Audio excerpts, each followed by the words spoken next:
इस वर्ष पितृपक्ष की शुरुआत और समापन दोनों ही खगोलीय घटनाओं के साथ हो रहे हैं, जो ज्योतिषीय दृष्टि से एक दुर्लभ संयोग माना जा रहा है।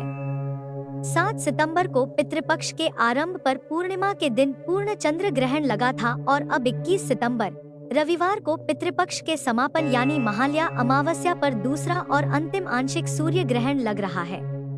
यह ग्रहण 21 सितंबर की रात 10:39 पर शुरू होगा और 22 सितंबर की सुबह 3:29 तक चलेगा। भारत में प्रभावी नहीं होगा सूतक काल। यह सूर्य ग्रहण भारत में दिखाई नहीं देगा, इसलिए हमारे देश में इसका सूतक काल भी प्रभावी नहीं होगा।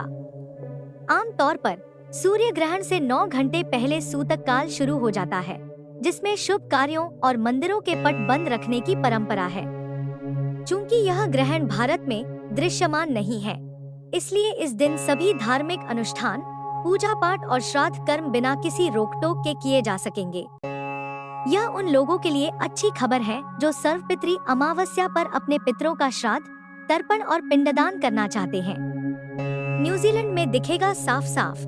यह खगोलीय घटना मुख्य रूप से न्यूजीलैंड और अंटार्कटिका जैसे इलाकों में साफ साफ देखी जा सकेगी। हालांकि भारत में इसका कोई सीधा प्रभाव नहीं पड़ेगा, फिर भी ज्योतिषियों ने इस दुर्लभ योग को लेकर कुछ राशियों के लिए शुभ और कुछ के लिए अशुभ परिणाम की आशंका जताई है। वैज्ञानिक और धार्मिक दृष्टिकोण। वैज्ञानिक दृष्टिकोण, विज्ञान सूर्य ग्रहण को एक विशेष खगोलीय घटना मानता है। यह तब होता है जब चंद्रमा सूर्य को आंशिक या पूरी तरह से ढक लेता है, जिससे सूर्य की किरणें धरती तक नहीं पहुंच पाती। इसे वैज्ञानिक रूप से वलयाकार या आंशिक सूर्य ग्रहण कहा जाता है। 21 सितंबर को लगने वाला यह ग्रहण एक आंशिक सूर्य ग्रहण होगा। धार्मिक दृष्टिकोण। धार्मिक मान्यताओं के अनुसार ग्रहण को अक्सर अशुभ माना जाता है। खासकर गर्भवती महिलाओं, बच्चों और बुजुर्गों को इस दौरान अतिरिक्त सावधानी बरतने की सलाह दी जाती है। हालांकि चूंकि यह ग्रहण भारत में नहीं दिखेगा, इसलिए यहाँ के लोगों पर इसका धार्मिक रूप से कोई नकारात्मक प्रभाव नहीं पड़ेगा। क्या शारदीय नवरात्रि पर होगा असर? पंचांग के अनुसार शारदीय नवरात्रि की शुरुआत भी इस दौरान हो रही है। चूंकि सूर्य ग्रहण भारत में नहीं दिखेगा, इसलिए मां दुर्गा की घटस्थापना पर इसका कोई नकारात्मक प्रभाव नहीं पड़ेगा।